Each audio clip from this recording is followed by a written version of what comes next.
leader of the house of Israel, giver of the law to Moses and Sinai, come to rescue us with your mighty power.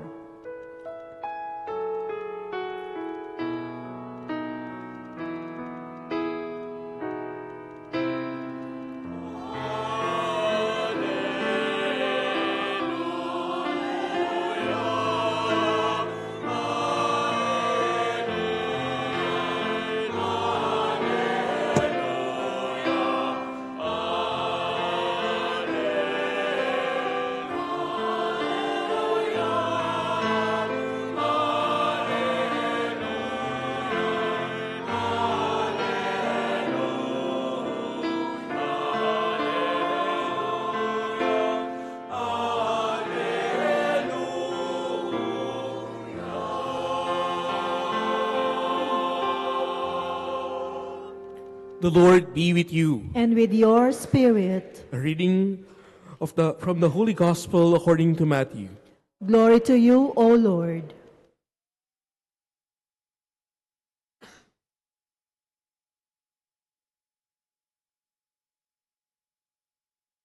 This is how the birth of Jesus Christ came about. When his mother Mary was betrothed to Joseph, but before they lived together, she was found with child through the Holy Spirit. Joseph, her husband, since he was a righteous man, yet unwilling to expose her to shame, decided to divorce her quietly. Such was his intention when, behold, the angel of the Lord appeared to him in a dream and said, Joseph, son of David, do not be afraid to take Mary, your wife, into your home, for it is through the Holy Spirit that this child has been conceived in her. She'll bear a son, and you are to name him Jesus, because he will save his people from their sins. All this took place to fulfill what the Lord had said through the prophet. Behold, the virgin shall conceive and bear a son, and they shall name him Emmanuel, which means God is with us. When Joseph awoke, he did as the angel of the Lord had commanded him, and took his wife into his home. He had no relations with her until she bore a son, and he named him Jesus. The Gospel of the Lord. Praise to you, Lord Jesus Christ.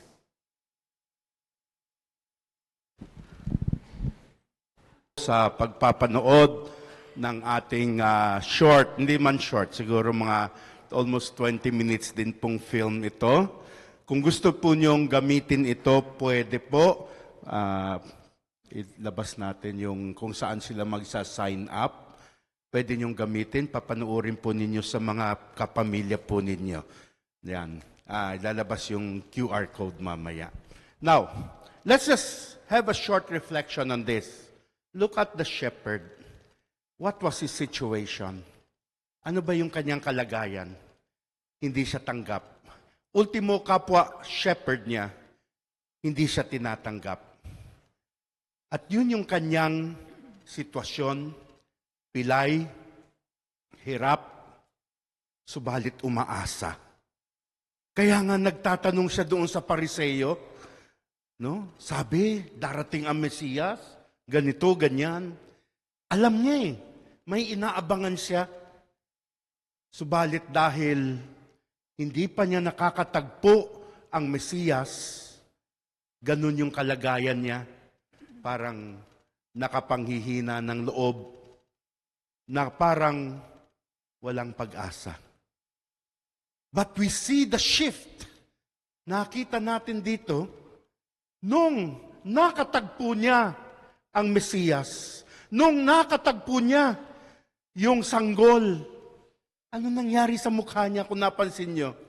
Yung mukhang pagod na pagod, hirap na hirap sa buhay, biglang naging masigla, biglang naging punong-puno ng pag-asa. At hindi nagtapos doon. When he encountered Jesus, he was filled with joy, and he could not contain that joy. He became a missionary. Bakit? Sabi niya, people must know. People must know. He became excited to tell everyone about the Savior.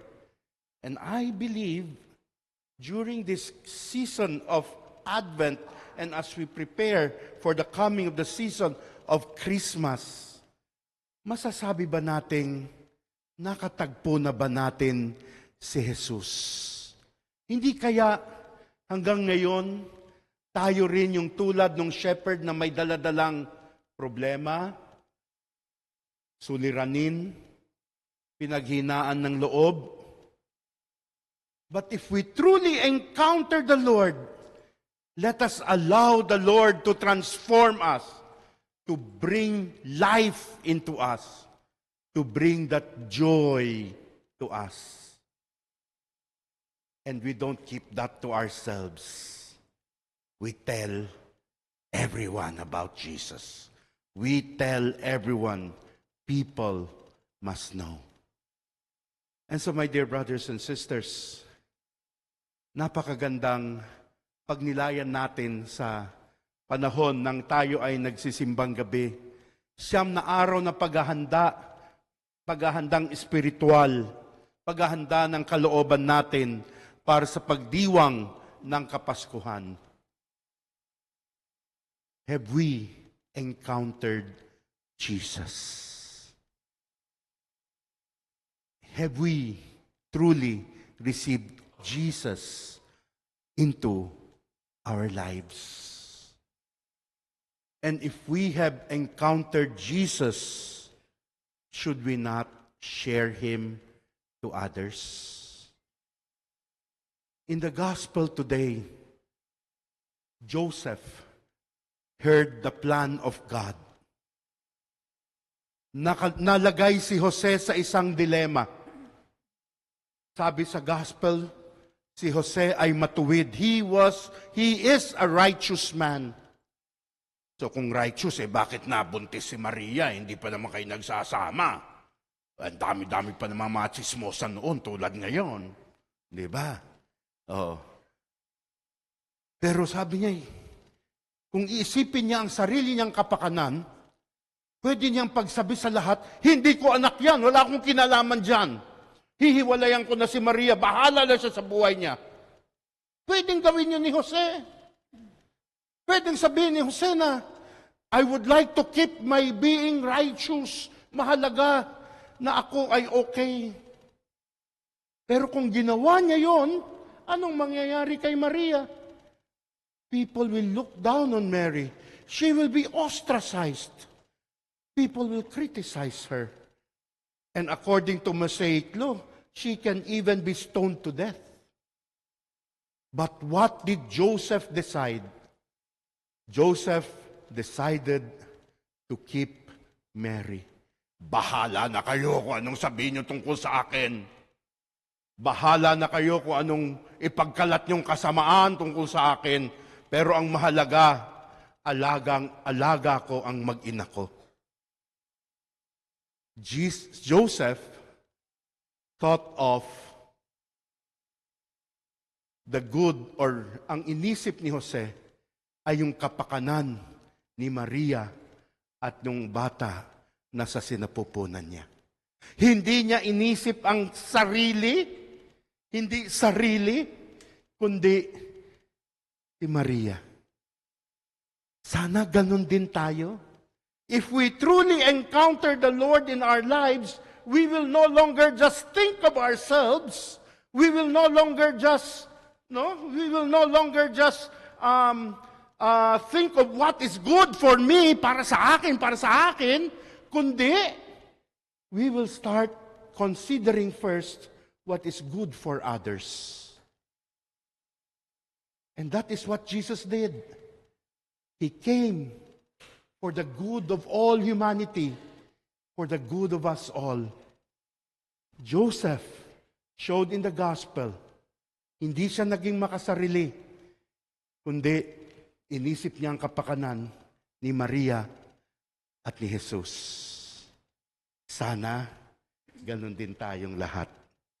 Kaya sa Kapaskuhang ito, let us spread the love, spread Jesus to others. Alam po ninyo, madalas sinasabi nila, ay nako, no? Dito sa simbahang Katolika, pag Pasko, masaya, maraming tao. Pero minsan, kahit hindi Pasko, parang Pasko na rin. Bakit? Ano, no? Sabi nung isang pari, kasi ganito yan eh. Kasi tuwing nagmimisa, pag iniikot na yung collection bag, naririnig na namin yung jingle bells. Alam po niyo yung jingle bells? Ting, ting, ting, ting. Puro barya. Kaya kahit hindi Pasko, Basko na rin kasi jingle bells ang kolekta. Sabi naman nung parish priest, sige, para maging masaya na, no, gawin natin, no, bukas, pag narinig nyo yung jingle bells, no, magkampana na kayo, magbell na kayo para, sige na, no, para maging masaya. The following day, naalala nung sakristan, yung bili ni Father, kaya nung umiikot yung collection bag, at narinig ng mga sakristan yung ting, ting, ting, nagkumuha ng bell yung sakristan.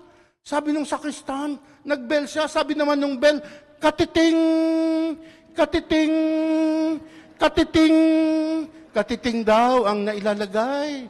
Tapos yung isang sakristan tumakbo doon sa may kampana, pinatunog yung kampana, sabi nung kampana, kulang, kulang, kulang. At yung pinakamalaking kampana, pinatunog din, at sabi nung pinakamalaking kampana, dagdagan, dagdagan, dagdagan. Mga kapatid, sana hindi katiting, hindi kulang ang ating pagmamahal sa ating kapwa. Tayo ay maging instrumento ng pag-asa ni Jesus sa ating kapwa. Sana dagdagan natin ang ating pagmamahal sa ibang tao. Merry Christmas po sa inyong lahat.